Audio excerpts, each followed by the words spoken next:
Para mim é um motivo de muita alegria, de muita honra estar trazendo a palavra. Quero agradecer ao Robson, a Dani que me convidou, o pastor e a pastora por nos ter confiado.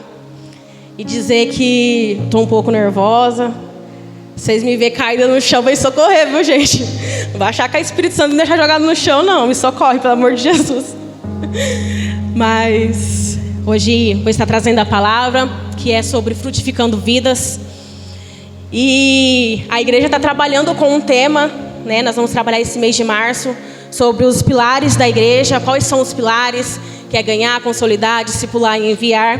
E hoje não vai ser diferente, né? O Senhor tem uma palavra para os nossos corações. Eu acredito que o Senhor quer trazer um despertamento para a tua igreja. O Senhor quer levantar profetas, pregadores do evangelho, pessoas que não tenham medo de enfrentar, de pregar para vidas, de ganhar vidas, almas. Então hoje o Senhor conta com você. Fique atento. Prometo que vai ser uma palavra breve, rápida e objetiva. O Ministério de Louvor já fica preparado, já vê qual é o louvor que vai ser tocado. E eu peço que vocês abram o seu coração. Todas as vezes que nós venhamos ao culto, que o pregador sobe aqui para trazer uma palavra, saiba que é uma palavra de direcionamento. E nós precisamos estar sensíveis e com ouvidos atentos ao que o Senhor quer nos falar. Amém? E eu vou ler em João 15. Eu quero ler com vocês João 15, que fala sobre a videira e os ramos. João capítulo 15, a partir do versículo 1.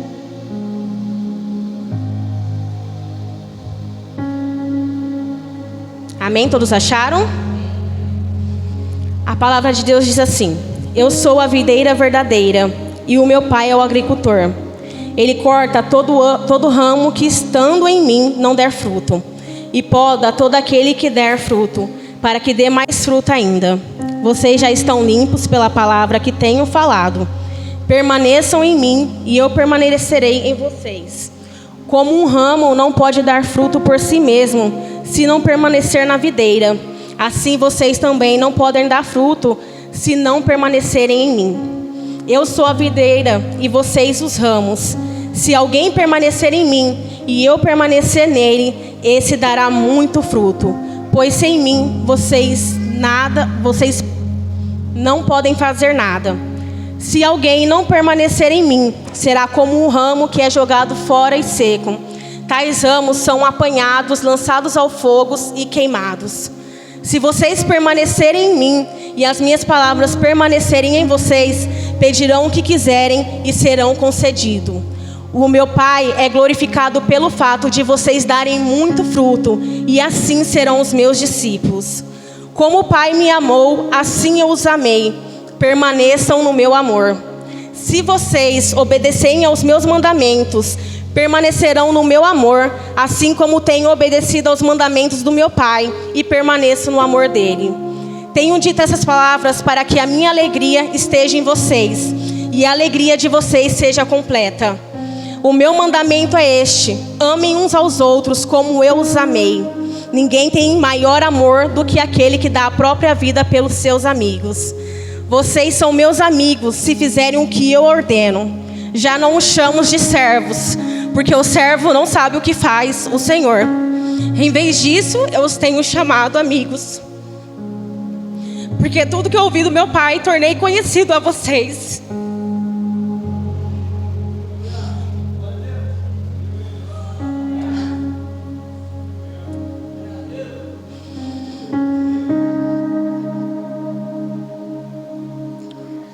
Desculpa, igreja.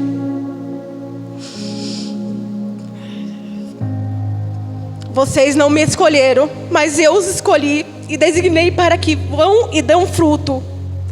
Um fruto que permaneça, a fim de que o Pai dê a vocês o que pedirem em meu nome. Eu vou ler novamente. Não foi a gente que escolheu Deus, o Senhor nos escolheu. Ele foi atrás de nós.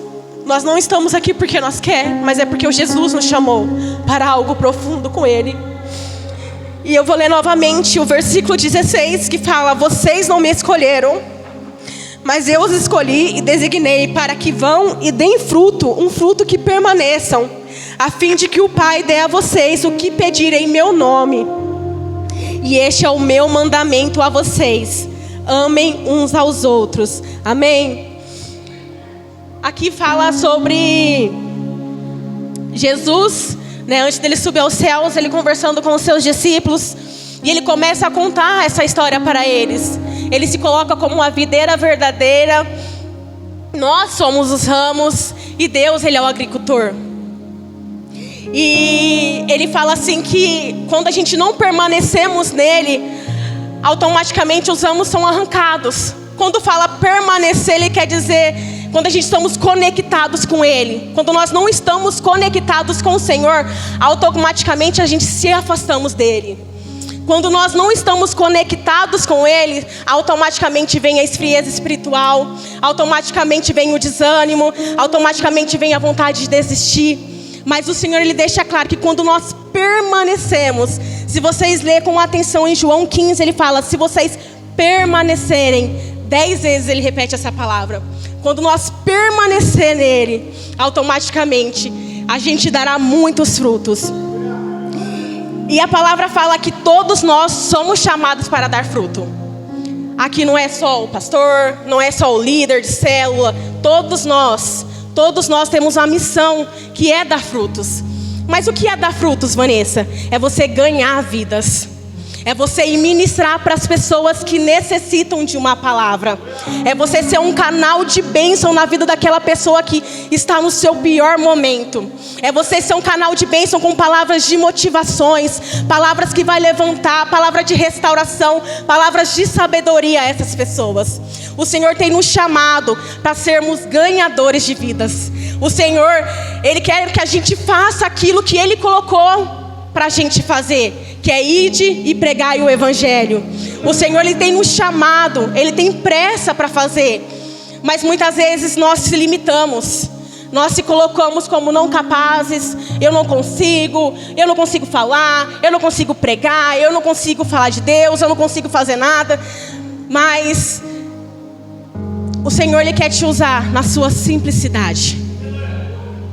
O Senhor, ele quer te usar da forma que você é. Eu não me considero uma pregadora, eu já vi muitas pessoas pregando bem melhor que eu. Mas eu tenho um coração disponível para o Senhor. E mesmo com medo, muitas vezes, eu falo do amor de Jesus para as pessoas. Mesmo com medo, muitas vezes, mesmo com minhas limitações, eu falo de Jesus para as pessoas. Eu vou ministrando e vou contar um pouco do meu testemunho, né? Quando a gente chegou na igreja... eu era muito vergonhosa, gente. Não sei se parece, vocês acham que eu sou vergonhosa, mas eu era muito vergonhosa e eu não conseguia nem falar. Eu lembro que a gente fazia escola de discípulo e os nossos pastores, né, a gente tudo leigo lá, não sabia nem onde era Gênesis, Apocalipse, sabia ler. E eu sabia, eu não vou falar assim, mas eu sabia. Mas tinha uns amigos nossos que fazia, que eles tinham uma dificuldade em ler. E eu me lembro que o pastor ficava assim: vocês vão ser pastores, vocês vão ser líder de células, vocês vão pregar o evangelho, vocês serão um canal de bênção aqui nesse bairro. E a gente ficava assim: esse pastor tá chapando, esse pastor é doido da cabeça, porque como que a gente vai ser tudo isso se a gente não é nada? A gente nem sabe ler direito, sabe nem falar da palavra de Deus.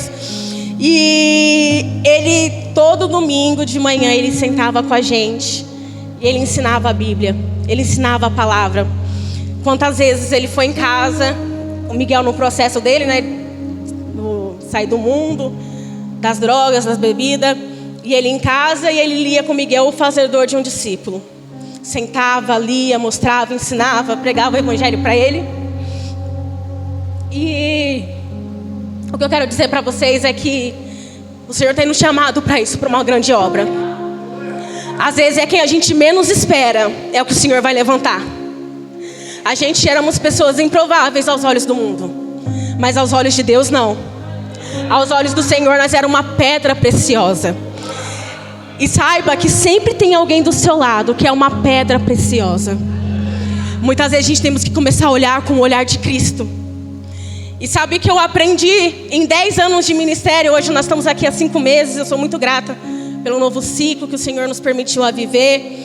Somos gratos aos pastores que têm nos acolhido muito, aos irmãos. Mas em 10 anos de ministério a gente aprendeu a amar pessoas. Assim como amaram a gente, quando ninguém dava valor, a gente aprendeu a amar as pessoas. Aquelas pessoas que não são nada, a gente aprendeu a amar. Aquelas pessoas que ao olhar do mundo não são nada, mas nós aprendemos a amar. E o Senhor hoje Ele quer trazer um despertamento para todos. Não é só para mim, não é só para o Tom, não é só para a Sabrina, é para todos. É um despertamento de amor a vidas. É um despertamento de amar tanto a pessoa, de você cuidar dela como se fosse o seu filho. Paulo fala que teríamos dores de parto. Eu não vou saber muito explicar muito bem, mas quando a gente ama vidas, quando a pessoa está sofrendo, automaticamente a gente sente a dor deles. Quando a gente ama as pessoas como Deus ama eles, automaticamente a gente sente a dor daquelas pessoas. E o Senhor Ele quer trazer isso em nossos corações. Um despertamento para a igreja que tem adormecido. Quantas pessoas hoje, a gente vê vários testemunhos, várias pessoas, depois que morre, eu podia ter falado a palavra, eu podia ter feito isso, eu podia ter feito aquilo. Mas você podia fazer mesmo. Mas muitas vezes nós estamos adormecidos. Muitas vezes nós estamos cheios de limitações. Muitas vezes a gente não queremos pregar o evangelho para aquela pessoa. E depois que morre, igual fala assim, não adianta mais chorar o leite derramado. Então é o hoje, é o agora. Essa palavra tem que vir ao coração de vocês, não só por hoje, mas para o resto da vida. É vocês amar. É vocês amar essas pessoas de tal maneira, assim como Deus nos amou. E eu vou falar vou falar 3 tópicos, prometo que eu vou ser mais rápido, que é o segredo para frutificar. E o segredo para frutificar é permanecer em Cristo. Eu já falei no começo que nesse capítulo, do versículo 1 até o 16, até o 10, se eu não me engano, ele fala 10 vezes sobre permanecer em Cristo. E Jesus usa essa parábola da videira para mostrar que só podemos dar frutos se estivermos conectados a eles. Mas como assim? Ter uma vida de oração constante, que está em 1 Tessalonicenses 5,17. 1 Tessalonicenses 5,17. Que diz assim: orem constantemente. Então, para a gente estar conectado com o Pai, nós precisamos ter uma vida de oração. Para nós permanecer na videira, que é Ele, nós precisamos ter uma vida de oração. E o segundo passo, que para a gente permanecer na videira, é a gente meditar na palavra de Deus, que está em Salmos 1, capítulo 1, versículo do 2 ao 3.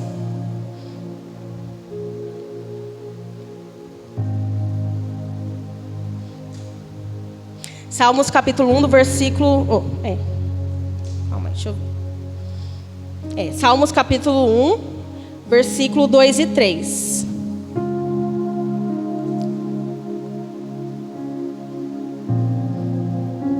Diz assim: ao contrário, a sua satisfação está na lei do Senhor, e na sua lei medita dia e noite.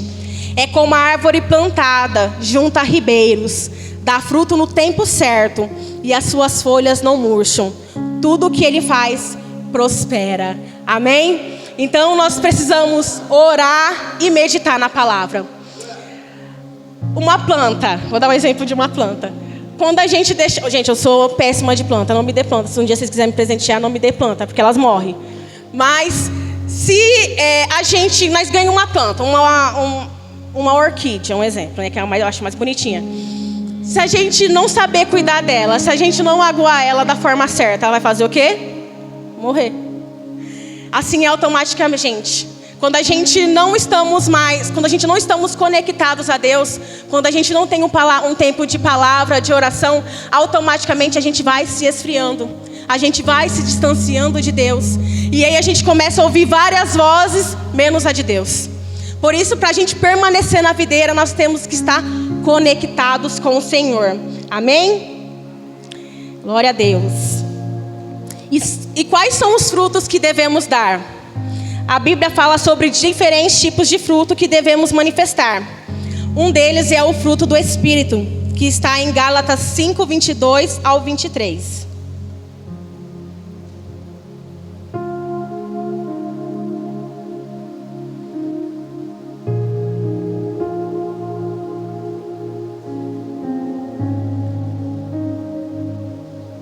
Gálatas 5, do 22 ao 23, que diz assim: entretanto, o fruto do Espírito é amor, alegria, paz, paciência, amabilidade, bondade, fidelidade, mansidão e domínio próprio.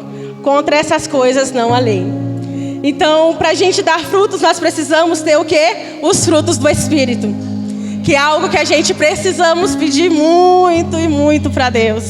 Porque é algo muito difícil, muitas das vezes, de seguir os 5. Eu acho que é os 5. Se não for 5, vocês me perdoam, irmão. Me perdoa.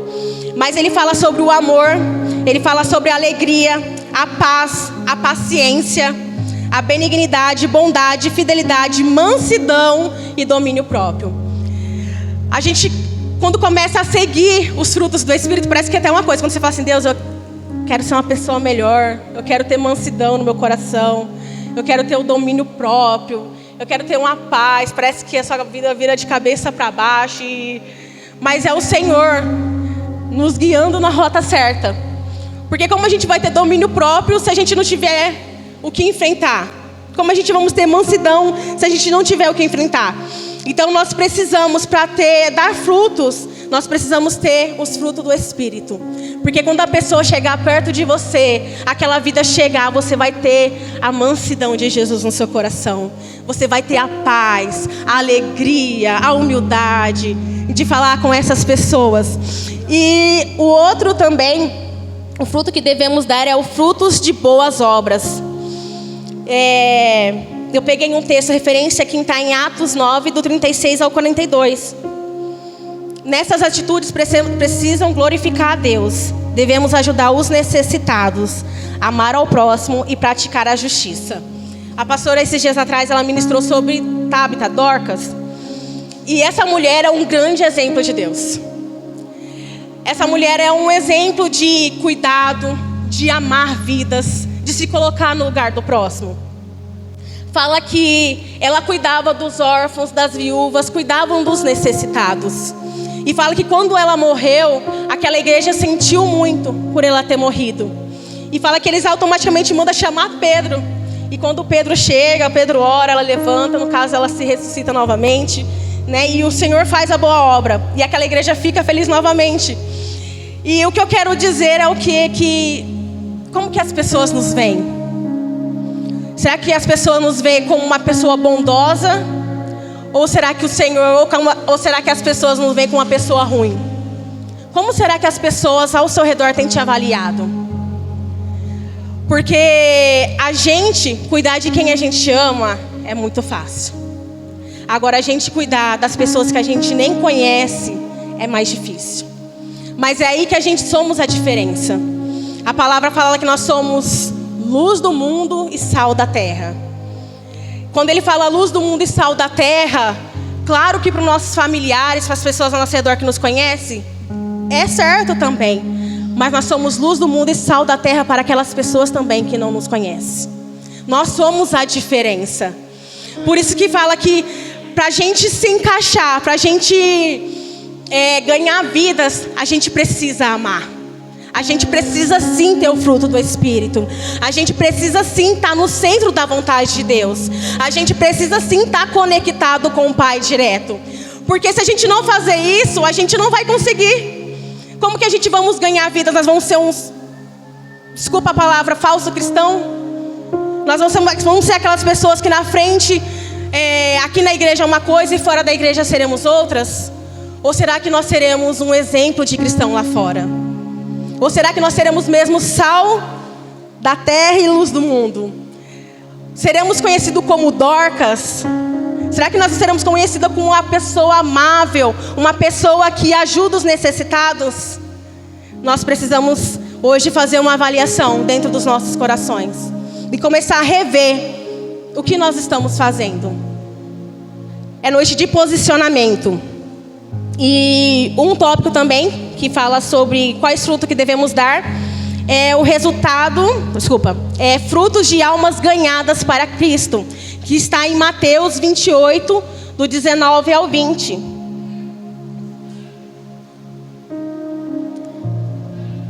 Mateus 28, do 19 ao 20.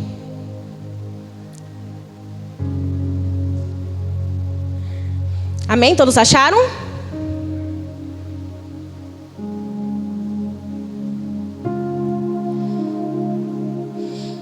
A palavra de Deus diz assim: portanto, vão e façam discípulos de todas as nações, batizando-os em nome do Pai, do Filho e do Espírito Santo, ensinando-os a obedecer a tudo o que ordenei a vocês, e eu estarei sempre com vocês até o fim dos tempos. Amém?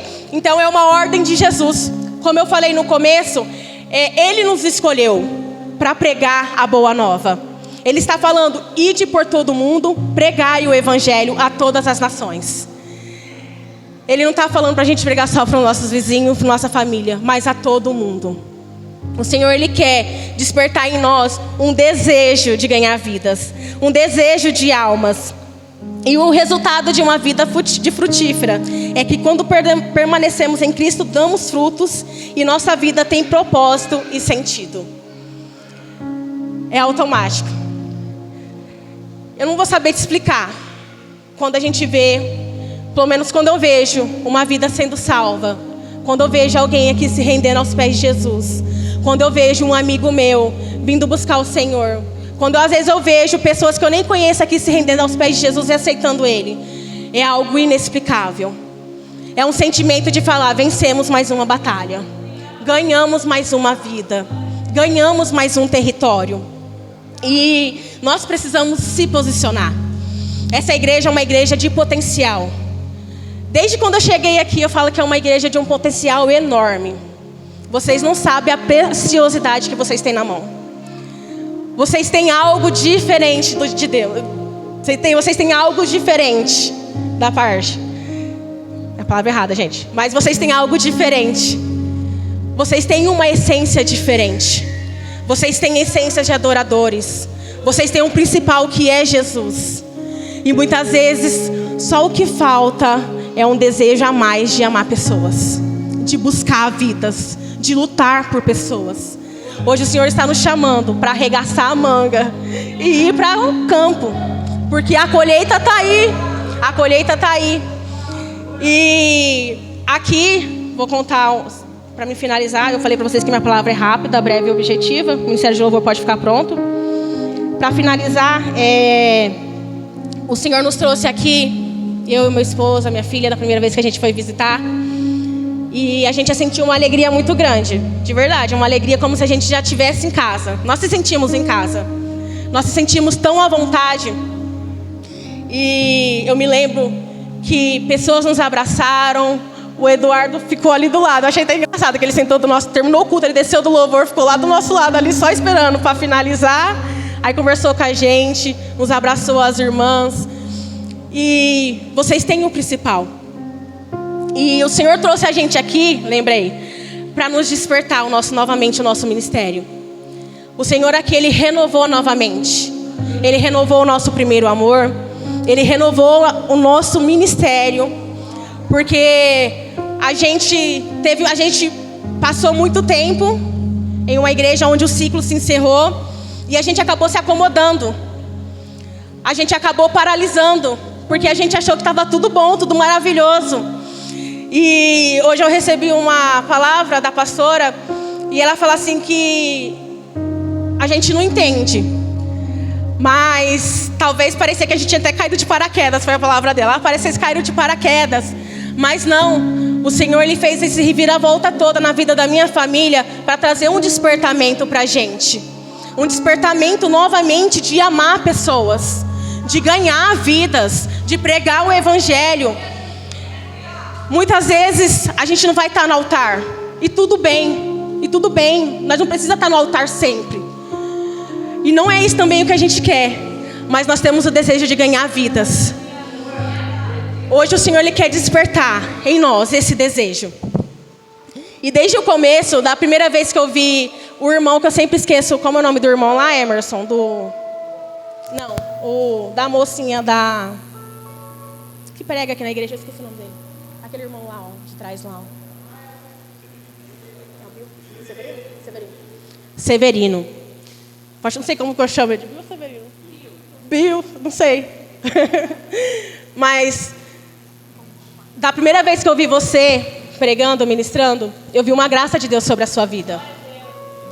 E o Senhor tem pressa em fazer. O Senhor tem pressa em fazer.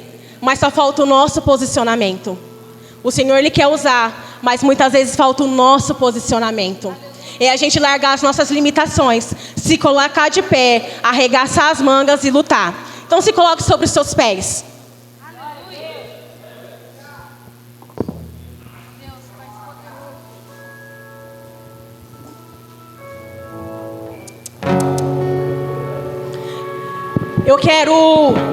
Eu quero convidar a igreja. Eu quero convidar a igreja nesse momento, nessa noite. É um momento de despertamento. É um momento da gente ativar aquilo que está guardado em nossos corações.